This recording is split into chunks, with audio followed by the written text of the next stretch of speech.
Hi, I'm Sam. Welcome to our YouTube channel. This is the Mountain View. My brother and I just bought this place, and we're getting ready to turn it into a bed and breakfast, which was its original use, actually, about 117 years ago. This was built in 1903 by B.M. and Sally Webb. B.M. Webb was the Democratic Party chairman in Letcher County. He was also the only saloon keeper and a distiller. He built this place in 1903 and turned it into a hotel. Then in 1906, he sold it to somebody else. When C.C. Crawford bought this in 1906, he had just been elected sheriff.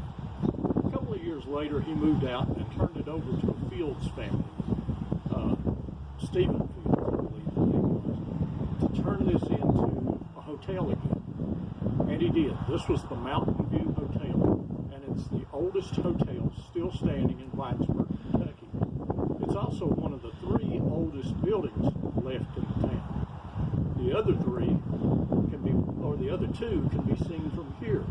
At the end of the street, we've got the old Judge Ira Fields house, built in 1896, and way down that way, we've got the Field Cliff. That was the home of one of the attorneys in town, who ran a poultry farm that pretty much supplied Whitesburg. That was built the same year as this.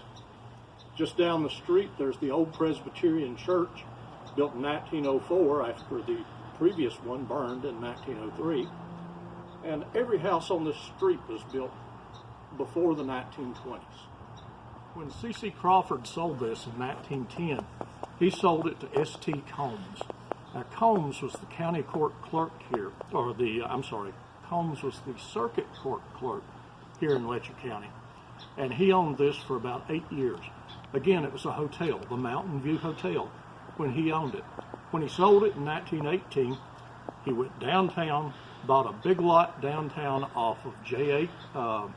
Craft, and he built the Daniel Boone Hotel, which is also being remodeled right now at this time. Now, what my brother and I plan to do with this place is remodel it. There'll be apartments downstairs to begin with, B&B rooms upstairs, and then eventually this whole thing will be back to its original purpose as lodging for people who come in to visit our town.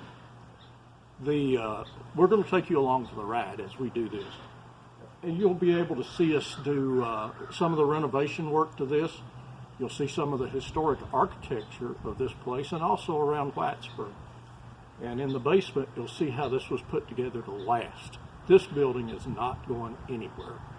The foundation walls are almost 2 feet thick, made out of cut stone, and it's held up by hand-hewn chestnut logs. If you want to know more about what we're doing, we're also going to have a Patreon channel, and that link will be below the video. But for right now, if you want to subscribe to YouTube, you can see what's really going on in this house, from replacing the cedar shingles on the outside to working on the roof, doing the electrical work inside, and painting and getting things ready to go. You'll also see some of our planning, and we can show you the plans that we've got for this. Thanks for joining us, and we hope you do subscribe.